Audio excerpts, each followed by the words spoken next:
We're keeping an eye on our hearts for American Heart Month, and the American Heart Association says that learning CPR helps save the lives of more than 20,000 kids that could experience sudden cardiac arrest each year. Well, that's where we bring in Tim Harms, the Senior Director of Marketing and Communications for the American Heart Association. Thanks so much for waking up with us. We are talking about the Nation of Lifesavers initiative. We've seen videos, like there was recently a bus driver who saved a child on a bus with CPR. So talk about this initiative. What is it? Yeah, Nation of Lifesavers is our commitment at the American Heart Association to have at least one person in every household trained in CPR. You mentioned 20,000, children experience sudden cardiac arrest every year. For adults and children, it's 350,000. And the sad fact is, like, 90% don't survive. And a large reason for that is that they don't receive immediate CPR. So we've made a commitment, especially over the last 2 years, again, to train at least one person in every household. And so we're excited to be here today to kind of demonstrate that and encourage people to go and learn more. I was going to say, it's been so long since I've been trained, so we're doing it. Yeah, let's do it. So where do we start? Yeah, well, so obviously if somebody collapses, you get down and you kind of make, typically you shake them a little bit. Hey, are you okay? Are you okay? If you don't get any response, there's, we do a lot of hands-only CPR training, which means just compressions, no breaths, which has 2 steps. And the first is to call 911. You obviously want to get the professional rescuers on the way. And then the second step of hands-only CPR is to press hard and fast in the center of the chest. So you take the real heel of your hand, you put it right in the center of the chest, arms straight and locked, and then you press down about 2 inches, which is the hard part, and the fast is 100 to 120 beats per minute. So, you and I were talking off air, it's helpful to remember a song. Yeah, I was going to say, we always do the Staying Alive. That's one thing I remember. But you said that song's starting to get outdated for all these young kids now. We have a whole playlist.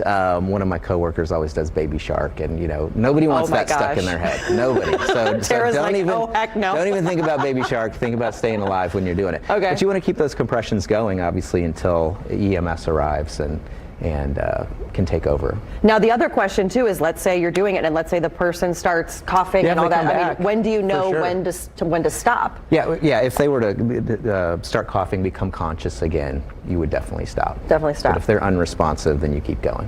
Now, one of the things too is that I think that what's interesting is there are different types of CPR. Yeah, so I referred to hands-only CPR. There's really 3 types. There's what we would call traditional CPR, so that would still be breaths, for somebody. And then there's infant and child CPR, so that's a little bit different. And then there's hands-only CPR. Now, the other thing is that when dealing with an infant, a lot of times they're going to be wondering how much pressure should I be putting on, especially with a young kid. Sure.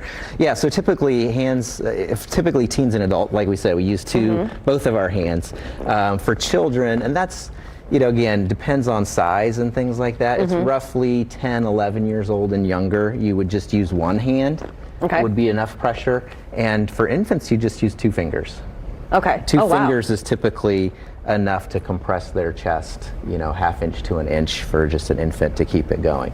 Wow. Now, for those that want to get involved in Nation of Lifesavers, what can they do? Where do they go get more information? Yeah, the best website to go is heart.org/nation, and that will give you options on if you wanted to take a course that included the compressions and the breaths, where to do that.